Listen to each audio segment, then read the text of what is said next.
Nedarim Dafmem. Bonjour, aujourd'hui encore un shiur à propos des Théamim.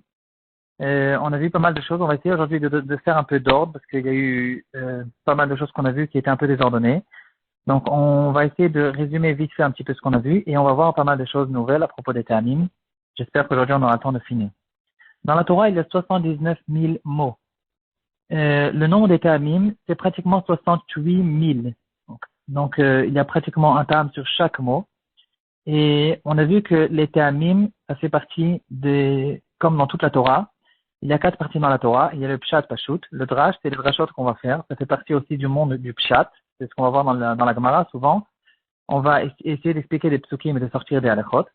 Le Remez, c'est quand on approfondit un peu plus la Torah. On va voir plein de Remazim, plein de choses qui sont écrites entre les lettres, entre les mots. Et le Sod, c'est tout le monde de la Kabbalah et la profondeur de la Torah. Dans les Théamim aussi, il y a ces 4 répartitions. On s'est déjà bien attardé à propos du Pshat. Donc, on a vu que le Pshat Pashut des Théamim, c'est de faire des virgules, des points, des tirets dans le pasuk pour qu'on puisse le comprendre. On a vu qu'il y a une importance où se trouve le tam dans la phrase, pour bien sûr savoir comment on va découper la phrase, où on va mettre les virgules et les points, etc. Donc, par exemple, le Hatmach, il va faire tout le temps la virgule qui est au milieu de la phrase, et le Sof Pasuk, c'est le point qui sera à la fin de la phrase, au milieu. Et il y aura tout le temps les Théamim qui font des petits arrêts, qui sont peu plus petits que le Hatnach. Et il y aura aussi les Théamim qui vont au contraire relier plusieurs mots. Et de cette manière-là, on aura l'explication la manière la plus logique, la meilleure, et la vraie meilleure, la vraie possibilité d'expliquer le pasuk. Donc le pshat le plus simple du Théamim, c'est pour nous faire des arrêts, pour nous donner un rythme sur le pasuk. Donc il y a l'importance où se trouve le tam dans le pasuk, et il y a l'importance aussi où se trouve le tam dans le mot. Est-ce qu'il est au début du mot ou à la fin du mot? Donc est-ce que le mot il est miléel, milera? On a vu plusieurs exemples là-dessus. Rien que maintenant dans la paracha qu'on vient de lire, c'est écrit Rachel Ba'a. Quand la première fois où Yaakov est venu, il a rencontré Rachel, c'est écrit Rachel Ba'a. Donc la première fois, c'est écrit Ba'a et le tam, il sera à la fin du mot parce que Ba'a, ça veut dire elle vient au présent. Non, la première fois, c'est écrit au passé, donc c'est Ba'a, et la deuxième fois, c'est écrit Ba'a au présent, et donc il faut faire attention. Si on s'est trompé, c'est Me'akev. Donc ici, on a vu que même si les Théamim, de manière générale, nous dira le Shulchan Aruch, que si on s'est trompé dans les Théamim, on ne reprend pas le Baal Koré, juste on va lui crier dessus. Par contre, dans les Théamim qui changent la signification du pasuk, alors il faudra le reprendre. Chez Brisk, d'après le refrain de Brisk, les Théamim, c'est tout le temps Me'akev. On reprend tout le temps à propos des Théamim. Quelqu'un qui s'est trompé dans Théamim, ça sera repris. Mais de manière générale, dans la majorité du cas d'Israël, on ne va pas reprendre quelqu'un qui s'est trompé dans les Théamim. Donc ça, c'est la première chose qu'il y a dans le Pshat. Dans le Pshat, il y a aussi la mélodie, les notes que les Théamim vont nous donner. Et on a vu là-dessus aussi plusieurs exemples comment les Théamim nous font vivre le pasuk, nous font vraiment rentrer dans l'ambiance du pasuk. Ces deux choses-là, le rythme du tam et la mélodie du tam, c'est des choses qui sont très très anciennes, comme on a déjà vu, c'est ou une halakha la Moshe Misinai mamash, ou bien c'est quelque chose qui est très ancien, d'une névoie, d'une Ruach HaKodesh, et c'est de ça qu'on parle quand on parle des Théamim. On ne parle pas des deux autres parties, c'est-à-dire le nom du tam et le signe, le dessin du tam qui sera sur le Chumash. Ça, c'est des choses qui sont arrivées plus tard. Donc on revient à propos de la mélodie du tam. Une chose intéressante, au nom de Raphaël Kanevski. Quand quelqu'un il est venu au Beth Amikdash pour approcher un korban, alors il y avait les Lévi'im qui chantaient certains psukim, ou même pas forcément. Chaque jour, quand on amenait un korban tamid, alors les Lévi'im, ils étaient sur l'estrade du Beth Amikdash et ils chantaient. Qu'est-ce qu'ils chantaient? Ils chantaient des psukim de Teilim, ou bien des psukim de Hazinu. Et quelle était la mélodie de ce chant? Alors Raphaël Kanevski, il va nous dire, moi je pense, je suis sûr, qu'on parle ici des Théamim. Si on a une mélodie qui vient directement du ciel, on ne va pas bien sûr essayer d'inventer un autre air. C'est apparemment les Théamim qu'ils faisaient. C'est intéressant de comprendre, de s'imaginer cette scène, parce que nous on connaît les Théamim, c'est un peu difficile de chanter les Théamim avec des violons et toutes sortes tout un orchestre. C'est un peu difficile. Peut-être que c'était un peu plus chanté que les Théamim qu'on connaît, mais quoi qu'il en soit, c'était basé quand même sur des Théamim. On peut remarquer aussi, tout en restant dans la mélodie des Théamim, tout le temps, les théamim, c'est vrai, on peut se poser la question, pourtant, aujourd'hui, on connaît de notre temps, il y a plein de sortes de théamim. Il y a les théamim marocains, il y a le rouchalmi, il y a les théamim ashkénazes, et même chez les ashkénazes, il y a plusieurs sortes. Quels sont les vrais théamim? Bon, bien sûr, on ne sait pas, comme dans toutes les questions de ce genre, mais quand même, on peut remarquer qu'il y a une chose qui est très claire. Le fond des théamim, la racine des théamim sera tout le temps les mêmes. Il y a aussi une différence entre les théamim du Chumash et les théamim de la Haftara. Il y a les théamim des Megillot qui sont différentes encore, etc. Donc, chez les Ashkenazim, par exemple, il y a aussi une différence entre les théamim des fêtes, dans certaines fêtes, par exemple, Simchat Torah, ce sera des autres théamim un petit peu. Il y a, dans certaines communautés, ils font des autres théamim, par exemple, sur Shirat Hayam. Mais quoi qu'il en soit, tous les théamim, ils seront tout le temps dans le fond, dans la racine, ce sera tout le temps le même. Le Hatnar va tout le temps nous faire un arrêt. Le Sopasuk, bien sûr, ça va nous faire un arrêt. Les théamim qui sont longs, aussi, ils vont être longs chez tout le monde. Par exemple, si on prend un exemple, Pazer Gadol, ou Pazer comme il s'appelle chez les Ashkenazim. Alors, l'Ashkenaz, il va faire Pazer. Le Marocain, il va faire Pazer. Le Yerushalmi, il va faire Pazer. On remarque que chez tout le monde, c'est plus ou moins la même chose, c'est la même idée. Il y a les théamim qui sont longs, les théamim qui sont courts, les théamim qui freinent, les théamim qui relient, etc. Chez tout le monde, ce sera la même chose. C'est juste le genre, bien sûr, qu'il va changer, mais pas dans le fond. On a vu aussi que on a retrouvé des très anciennes notes qu'on a retrouvées dans la Gnisa de Caïr. C'est intéressant de remarquer quelles sont les notes, quel était le minage ancien. Donc voilà, tout ça c'est un petit peu à propos de la mélodie, de l'air des théamim. Maintenant, on passe dans le monde du drash. Dans le monde du drash, on a vu un seul exemple que j'ai trouvé. Comment on fait un drash, on sort une halakha carrément de la manière où les théamim vont nous faire couper le pasuk. On a vu le pasuk qui dira lotignovu, lotekrachashu, velotishakru, ishbamito. Et puisque le frein, l'arrêt, il sera sur lotignovu, donc on a appris de là, lotignovu, vous ne volerez jamais, même de goyim. Et par contre, la fin du pasuk, c'est que ishbamito, chez les goyim, ça sera permis entre guillemets, de tricher, de ne pas lui rendre une dette que je lui dois, une monnaie ou quelque chose comme ça, parce que la fin du pasuk fait référence que à ishbamito, mais le début du pasuk, c'est lotignovu, point virgule, et on parle de tout le monde. On monte dans le monde du remez. Et ici, on va voir plein de choses très intéressantes. Il y a des remazim à propos du nom du tam, les noms des théamim, et on va voir même un exemple à propos de la forme du tam. Sur les noms des théamim, j'ai chez moi un livre qui s'appelle Ta'ameh à Théamim, d'un Talmid Chacham qui habite à Bâle, en Suisse. Un livre entier où dans l'introduction, il va nous donner quel est le fond, quel est chaque tam, qu'est-ce qu'il veut dire, qu'est-ce qu'il est intéressé de nous apprendre dans le pasuk. Et pendant tout le livre, il va nous ramener plein de centaines d'exemples à propos de ces choses-là. Donc, je lis un petit peu de l'introduction. On va donner un petit peu quelques exemples, parce qu'on ne peut pas s'attarder. On va voir quelques exemples les plus intéressants. On s'est déjà un petit peu attardé dans le shiur précédent à propos de Shalchelet. Ça aussi, ça fait partie du monde du remez. Il n'y a que 4 fois Shalchelet dans toute la Torah. Et Shalchelet voudra tout le temps dire quelqu'un qui s'est attardé, un attardement qui est très long, comme on a vu à propos de l'autre qui essaie de sauver ses choses. Alors, c'est qui Vait Mahama, il a tardé, donc sur le mot Vait Mahama, c'est le plus logique qu'on mette un Shalchelet. Donc, je prends dans le livre, c'est écrit, les règles seront comme celle-là.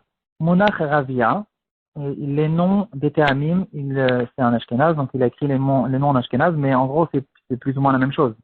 Par exemple, Munach Ravia, il va s'appeler Munach Revi'i, je pense, chez les Sfaradim.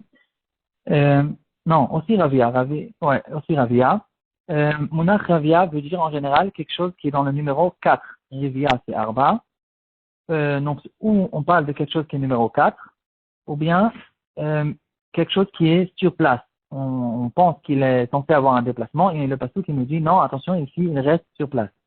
Non, c'est-à-dire quelque chose tout le temps dans le chiffre 4 qui reste sur place. Munach Ravia. Si c'est que Ravia, c'est le chiffre 4.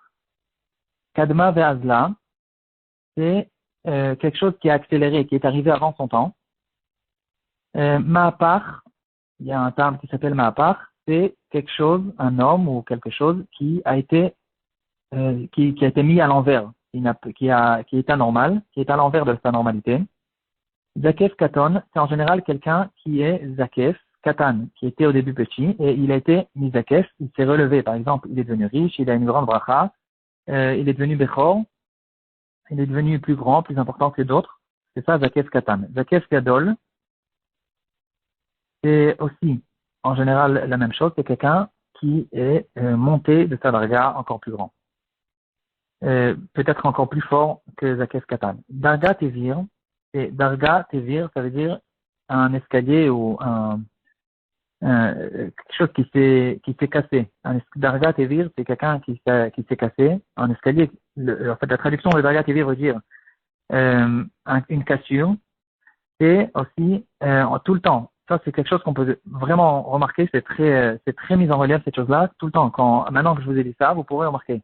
Quand on va lire des psukim, il y aura un Darga Tevir. C'est très remarquable que c'est quelqu'un qui fait une avera, quelqu'un qui est tombé, quelqu'un qui s'est cassé, quelqu'un qui est mort. C'est ça, en général, sur Darga Tevir. Ou bien un Tevir tout seul aussi, la même chose. Azla Geresh, c'est Azla, il est parti. Geresh, et il a été renvoyé. Donc, Azla Geresh, c'est quelqu'un qui a été renvoyé, qui est parti d'un endroit à un autre. Gershaim, c'est aussi. Shne Gerishim, c'est quelqu'un qui a été renvoyé. Et sur ça, justement, sur Gershaim, on va ramener une histoire très intéressante. Et on va ramener aussi quelques exemples là-dessus. Donc, on commence par l'histoire, c'est toujours plus intéressant. C'est l'histoire d'un juif il y a quelques centaines d'années, qui faisait du commerce avec son pari. Et un jour, il a fait du commerce à Chol HaMoed Pessah, il a fini une affaire, et le pari, il lui a proposé un verre de bière. Et le juif qui n'a pas pu se retenir, il pouvait se retenir, mais il n'a pas surmonté le nisayon, et il a bu une gorgée de bière pendant Pessah. Et quand il est sorti, il était complètement bouleversé, il se demandait qu'est-ce qu'il faisait, qu'est-ce qu'il pouvait faire maintenant pour avoir une kapara. On sait que quelqu'un qui mange du Khametz pendant Pessah, c'est vraiment un chayav karet, il est retranché. Et lui, il s'est demandé qu'est-ce qu'il allait faire. Il a été chez le Rav de sa ville, c'était le Shoel Moshiv, un des acronymes. Le Shoel Moshiv lui a dit, c'est pas une question pour un Rav, c'est une question pour un Admour. Va chez le Admour de Belz d'à l'époque et demande-lui qu'est-ce qu'on fait. Et je t'en prie, quand tu lui auras demandé quelle est ta kapara, demande-lui quelle est la source, quelle est la référence dans laquelle il a trouvé que c'est ça sa kapara. Alors bon, il voyage chez le Admour de Belz. Et vraiment, il était complètement cassé. Il lui a raconté l'histoire. Il a dit, qu'est-ce que je fais maintenant? Admon Babel, il a dit, écoute, tu prends toutes tes affaires, tu vends tout, et tu déménages en Eretz Israël. Tu changes d'endroit complètement, et tu vas en Eretz Israël. Et le juif il essayait de s'habituer à l'idée. Il a demandé, c'est pas moi qui demande, mais quand même, mon Rav demande où est la source de ce psaque, où on a vu que quelqu'un qui a mangé du khamet, il fait une galoute et ça va lui donner une kapara.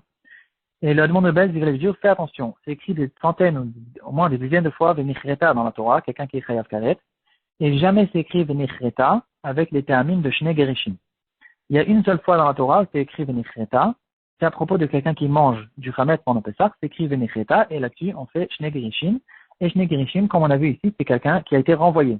Donc là, la Torah nous apprend que c'est vrai qu'il a un chiyuv karet, mais ici, exceptionnellement, ce qui est différent de tous les chiyuv karet, il peut être renvoyé, donc il se fait une galoute et il aura une kapara de son karet. Il revient chez lui dans la ville, il revient chez son Rav, le Shoel Meshiv, il lui raconte l'histoire, et il lui donne aussi la source de cette halakha. Le Shoel Meshiv, tout de suite, il a ouvert un chumash et il s'est mis à vérifier dans toute la Torah. Est-ce qu'il y a un autre endroit où c'est écrit Venichreta avec Shne Gerishim? Il lit, jusqu'à qu'il ait trouvé dans Parashat Emor, à propos de quelqu'un qui fait un korban, alors qu'il est tabé. C'est écrit aussi Venichreta, et là-bas aussi c'est écrit Venichreta avec deux Gerishim. Alors, il savait pas quoi faire. Il a été chez ce juif, il a dit, c'est très bien, donc maintenant tu te prépares à partir, mais avant que tu partes, tu revoyages chez le Admon de Bez et tu lui demandes, pourtant, dans Parashat Emor, je l'ai ouvert, c'est à peu près si je me rappelle bien, c'est Vaikra Kavbet Gimel. C'est vers le début de la paracha, il lui a dit c'est écrit Venechita aussi une deuxième fois dans la Torah, donc pourquoi tu as dit que c'est écrit qu'une seule fois? Alors le Admon de Bez, il lui a dit regarde, ouvre Rashi, et Rashi pose cette question. Et là, c'est vraiment incroyable de voir cette chose-là. Sur place, Rashi dit Venichreta, peut-être que veut dire le mot Venichreta? Rashi se pose la question, qu'est-ce que veut dire Venichreta? Quelqu'un qui est retranché. peut-être, ça veut dire que quelqu'un qui doit partir de à droite à gauche, qui doit partir d'un endroit à l'autre. Et c'est ça ce que ça veut dire Vinichreta. Et Rashi dit non.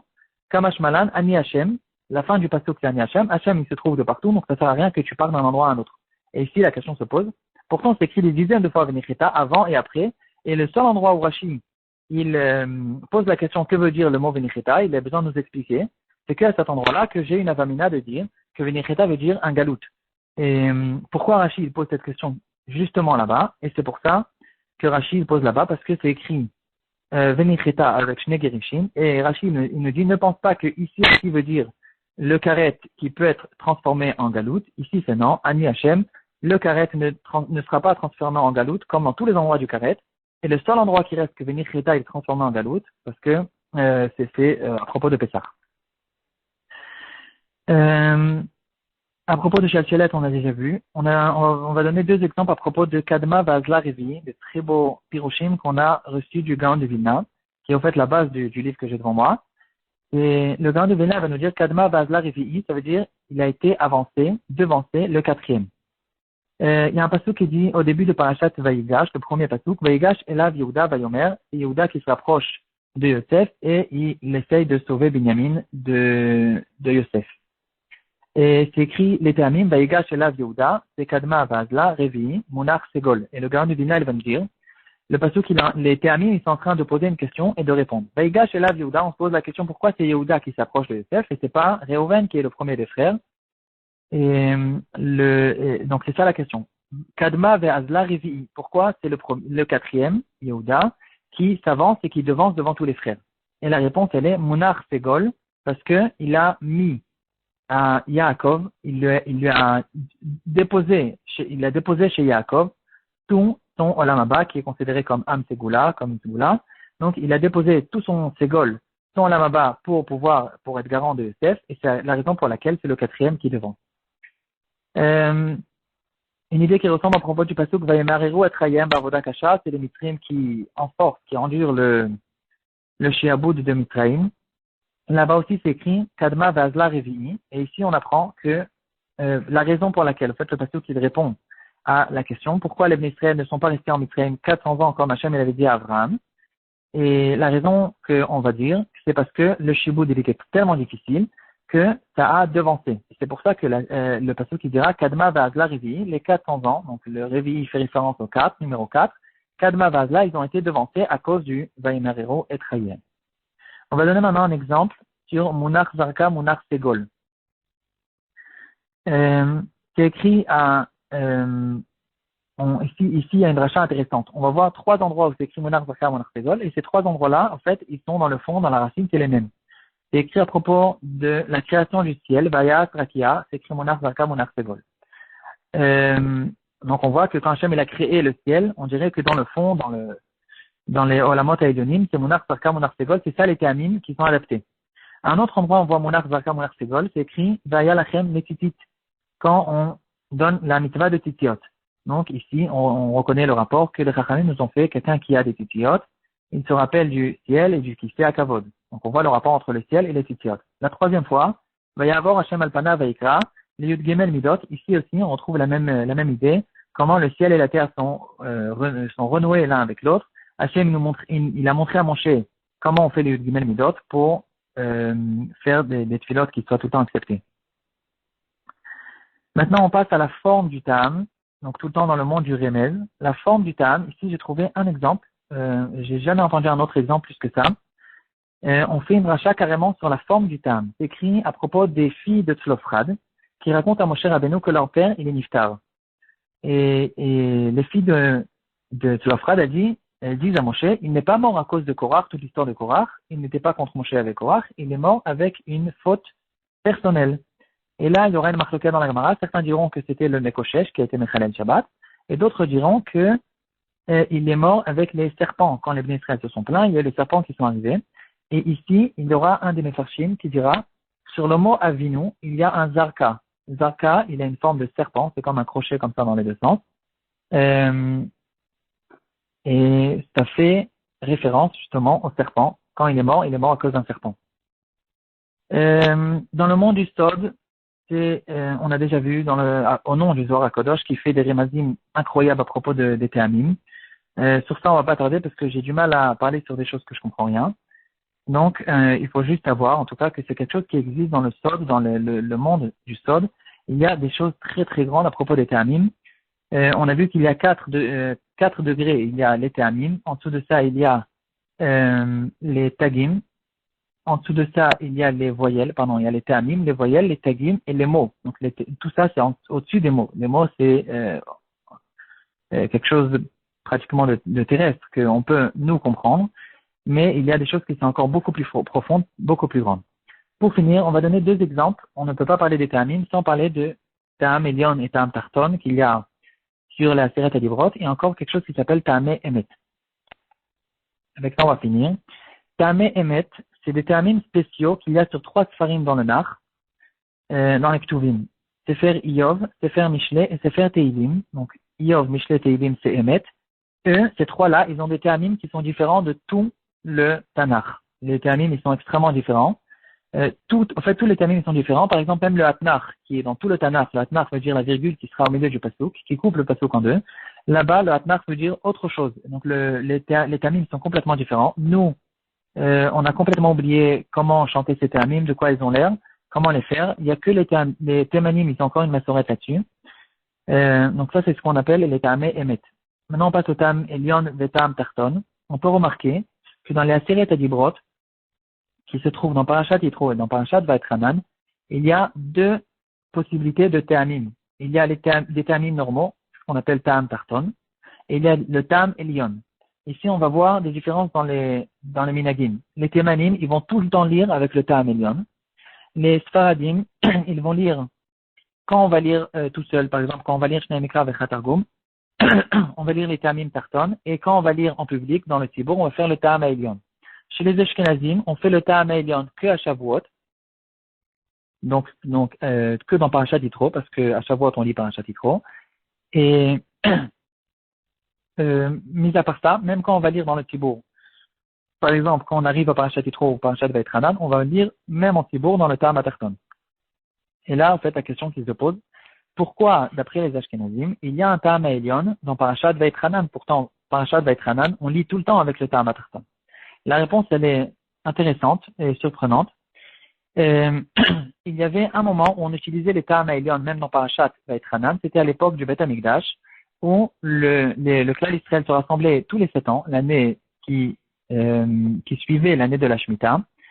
Akel, la mitzvah de Akel, à la fin de Sukkot, il y avait le roi qui lisait tous Sefer Dvarim. Et à ce moment-là, il lisait Sefer Dvarim avec le Ta'am Elion, et c'est pour ça que le Ta'am Elion existe encore de notre temps, même dans Parashat Vaetranan, malgré que, d'après les Ashkenazim, on ne les lit jamais dans Parashat Vaetranan. C'est une réponse intéressante, mais il y a une réponse qui est plus simple. Il faut savoir que dans l'histoire des Minagim du clan d'Israël, il y avait à l'époque 2 Minagim principaux. Il y avait 2 endroits principaux où les clans d'Israël se trouvaient. C'était ceux qui se trouvaient, la Keïla qui se trouvait en Eretz Israël, et la Keïla qui se trouvait à Bavel. Et en fait, on a tous des Talmidim ou de la Keïla d'Eretz Israël ou de la Keïla de Bavel. Et apparemment, c'est ça la vraie explication qu'il y a entre le Ta'am Elion et le Ta'am Tarton. Le Ta'am Elion, c'est quelque chose qui est arrivé de Bavel. En fait, d'abord, il faut expliquer. La différence principale qu'on remarque tout de suite entre le Ta'am Elion et le Ta'am Tarton, c'est que les Ta'amim du Ta'am Elion, c'est la répartition de tous les Aseret et Dibrot. Chaque Dibra, elle sera comme un seul pasuk. Donc, il y a certains psukim qui sont très très longs. Par exemple, quand on dit Zachor, Yom HaShabbat et Kachosh, Shechet, Yamim, Ta'avod, etc. Il y a 5 ou 6 psukim qui seront en un seul pasuk. Il y aura des longs Ta'amim pour relier tout ça. Et de l'autre côté, quand on aura l'Otir Tzach, l'Otignov, ici, on va faire 7 pasuk après chaque chose. Alors que dans le Ta'am Tarton, c'est un seul pasuk. Toutes les 5 dernières qui sont courtes, ou plutôt les 4 après le 5e, en tout cas. L'Otignov, l'Otir Tzach, c'est 2 mots pour chaque Dibra. Alors, si on fait d'après le Ta'am Elion, on va faire 7 pasuk parce qu'on répartit les Théamim en fonction de la Dibra. Et si on fait d'après le Ta'am Tarton, alors il y aura d'un côté, il y aura dans les longues dibrot, il y aura plusieurs psukim, et dans les courts dibrot, il y aura plusieurs dibrot en un pasuk. Donc, on reprend. Le Ta'am Elyon, il vient du minag de Bavel. Les minagim de Bavel, les Thémanim, ils les ont repris. Donc, les Thémanim, ils ont été influencés que des minagim de Bavel. Et c'est la raison pour laquelle eux, ils connaissent que le Ta'am Elyon.